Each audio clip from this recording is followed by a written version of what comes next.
So I went to the doctor for having some weird symptoms. I had a lot of nausea and vomiting. They did an ultrasound and told me I had fatty liver disease. And my doctor told me that that's something that only happens like at least in middle age. So she said it had to be diet and nutrition related. Sarah was actually diagnosed with high blood pressure, asthma, and fatty liver disease, and that was what really pushed her to lose weight.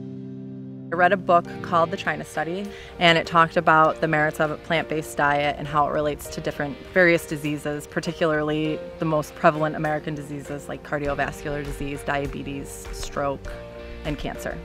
So after I read that book, the evidence in it was so profound that I decided to change my diet and my lifestyle. I started first cutting out dairy and processed meat, so like the sausage, the burgers.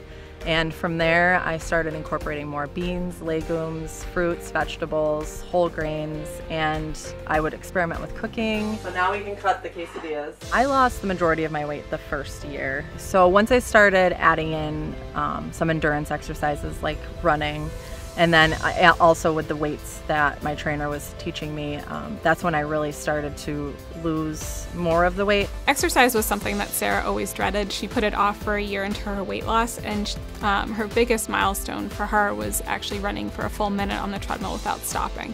And now she's gotten to the point where she's actually running races. I run 6 days a week between 5 and 11 miles right now. I'm actually training for a half marathon at the end of May. After finding such success with her own plant-based diet, Sarah decided to use her knowledge and her cooking skills to help others. Some vegan muffins. I started a whole food plant-based meal delivery company back in Rochester, New York, named Kitchen Verde. We don't use any processed sugars, anything like that. Everything's 100% vegan. Sarah is one of those people who you just know is going to succeed. She completely turned her life around and made it her business. So you know that this is one of her biggest priorities, if not her biggest priority in life, and that's to stay healthy. I have more confidence now than I ever have in my entire life, and it has nothing to do with how I look at all. It has everything to do with how much strength and determination it took to get to where I am.